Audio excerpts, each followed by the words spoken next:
101.3 FM, 3 Quirks and a Turk. And as always, guys, it's Friday. Why be moody? Shake that booty and tune into 3 Quirks. And we want to touch base more on this wonderful lady here and with the book that she wrote. And one of the interesting book was that the book title was actually called Georgina, the Holocaust Memoirs. Is that right? Yes, Georgina Holocaust Memoirs. Now, Gabriella, is there a history behind this book?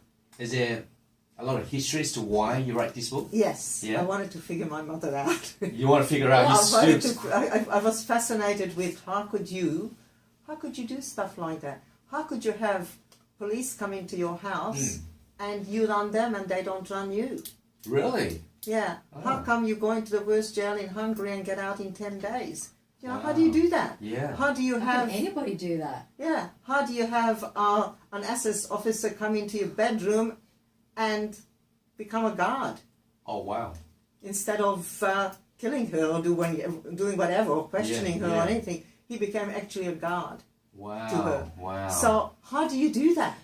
What's your history there? Back then, your father or her father, was he Her father. He was just a very smart man. Okay. And he knew there was something to come, and he thought that he's going to groom his beautiful little girl Yeah. because she looks very Jewish indeed. Yes. Let's groom her into something that she can withstand this. And he must have read something about the bubble or the magic or I don't. Well, he must have been because he was very, very smart. He had several degrees and he spoke several languages. Because back then, they wouldn't believe in all that stuff, would they? He would have. They wouldn't. He would have, yeah. He would have. He was very yeah. smart. Mm. Exceptionally smart man. Yeah, and this book also touched base on about the war itself, about Hitler, about the Jews and all that. So within a short period of time, let's explain to our listeners what this book covers and what's all about.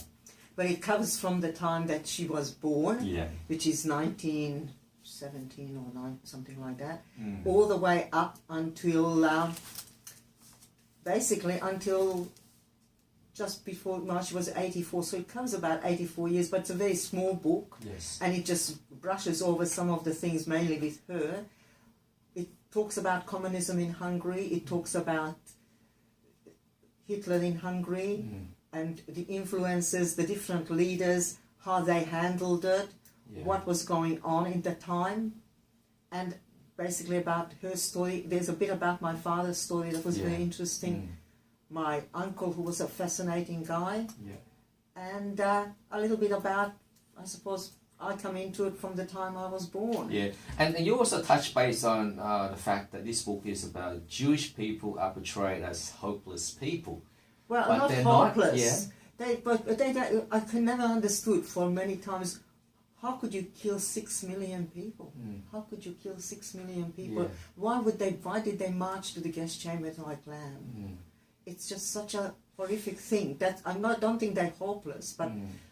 But do you think that they never had a choice? I mean, if someone's holding a gun, if you've got some soldiers holding guns at your head and tell you to walk in there, you would walk in there, wouldn't you? They had no choice, right? Well, how did she not? How did she escape? How did she escape? How did some of them, and that's what I'm saying, quite a few of them, and the ones that survived, thought outside the square. Yeah. And if you think outside the square, you survive. And that applies to today. Yeah, it's survival. It's you're survival. right. It's survival. It's your own survival instinct. It's the magic bubble. Yeah. Using it and how you can survive. How can you think ahead of, if that's going to happen, I think I'll do that. I won't follow the crowd. Because the funny thing is, I did history before, modern history as well, and through the textbooks and all, I do know that there's a gas chamber, and the army kind of manipulates, saying, oh, look, we're all going to this area, so you can have a bath and shower and all that. But they didn't realise there's actually a gas chamber, so they put thousands of people in there. They lock the door and then they turn the gas on. So a lot of them have been tricked into that as well. Yeah, but then you could see the dead bodies. And you could see that they were slave labour and they weren't being fed and they were starving. So, it's interesting thought process there. I'm really engaged by this conversation because that's an interesting thought. Because I guess from your point of view is that you're saying that we are human, right? So therefore, our natural instinct would be to think outside the box and escape that situation. But then I'm trying to think, okay, if I was in that situation surrounded by armed forces and that, and then I've been Yeah, that's a hard one. I don't know. It's Well, hard to say because okay. I haven't been in that situation. You see, the thing is, your body goes into a situation where life and death, right? Yeah, but this is one of the proverbs that he Yeah. taught her, Yeah. which is never ever show fear. Mm. If you show fear, a dog will bite you. That's true. It's Yeah. not that you don't have the fear, Mm. but you don't show it. And if you look at quite through history, there was, I'm sorry, I cannot think of the name of the person. Yeah. There was this, he was a Swiss ambassador. He took Jews off the train. He actually wrote them passes. Yeah. And he was standing on the train station Mm. in front of the German guards. They didn't touch him. Later on, yes. Yeah. But a lot of them, if you had the guts Mm. and the ability Yeah. and didn't show fear, Yeah. you got away with it. But, And but the thing is, even if you don't show fear and you show them confidence and that you're almost standing up to them, then they would probably just hit you down and beat you down. it's not standing up to them. It's a bit more than that. It's you don't that if you're standing up and you're creating a wall. You actually, it's a bit more than that, and I've seen that. Yeah. Yeah. Yeah. So the thing is, with fear, people allow fear to take over them, Yes, and they don't know how to control that fear. that's it. Yeah. It's controlling that fear is the trick, Yeah. It's. and I've seen that done with Mum Yeah. because I did see it. Is it confidence too that your mum had? It's a confidence. The police were in our house. They were questioning me, Mm. and she just walked in, looked at the man, and said, "You put that child down." Mm. She wasn't angry. She wasn't having a tantrum. Yeah. She just told him, "You put that child down," Mm. and he did. Mm. You know, it's not. There's a command in her voice. It was. It's just no animosity. Yeah. Mm. Do you know what I mean? There was nothing there that they could hook onto. Yeah. It was nothing there, and he just did. Wow. Okay. He just reacted. It was just. That's when I started thinking, I've got. Who is this lady? Yeah, What is yeah. going on? Because I was petrified. Yeah. How old were you then? About 3 or 4. 3 or 4, but you remember that. I'll never forget it. I Wow. started for years afterwards because Yeah. I was in scare. I was in Oh, you're in panic. shock. Wow. I was in shock. But can you imagine a man picking you up and asking you questions, and everybody else is looking at the ground? Mm. Wouldn't you be scared if you're 3 years old? And then this lady walks in this amazing dressing gown that was worth a king's ransom, and I still got it. Yeah. And tells the man, "You put her down," Mm. and he does Yeah. without. Like he could have got a gun and shot us all. That's right. Yeah.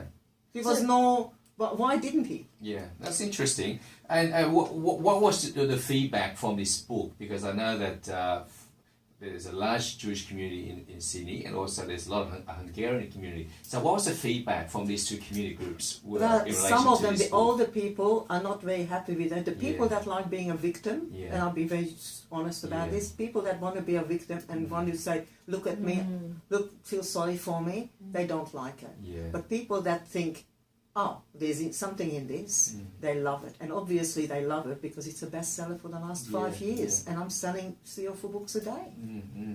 Well, it's definitely another look at the war story from another perspective, isn't Yes, it? yes. And I guess in many ways this is kind of a positive spin to the worst situation that happened in World War II. Yes. And I guess in many ways, what you're trying to do now is getting the words out there about this book and what you can achieve to overcome that. Is that correct? Yes. And one of your motto is that to be inspired to overcome your own adversity. I like that. Yes. That's really good. But that's what I am. Mm. That's what I want to do. I want to inspire people that they can overcome their own adversities, not to show the fear, even Yeah. if you have it. It doesn't matter if you're absolutely petrified.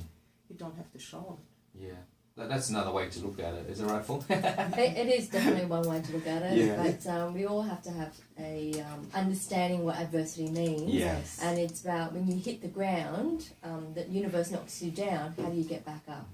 And it's that strength to getting back up. And your mother has a lot of courage, a lot of bravery. I can feel that, especially just hearing that. It will be a very inspirational book to read because it's a true story. It's based on a true story. It is. If Yeah. it's a true story, it can be checked out. It Yeah. is. Every part of that book Mm. is true. Did you Okay. have pictures in those books? Yes. You do. There's pictures in it. Photos. There's Okay. photos of her, Yeah. and Okay. there's some weird stuff she's done. Honestly, in Wow. the Very end, weird. towards the end of her life, she just played a game with her because she Yeah. knew she could win. Wow. It was just the most craziest stuff that she pulled off because she knew she'd win. Wow. Folks, you're listening to 89.3 FM with 3 Quirks and 2. That's an interesting story, right, folks? But for now, chain smokers, let's take a selfie.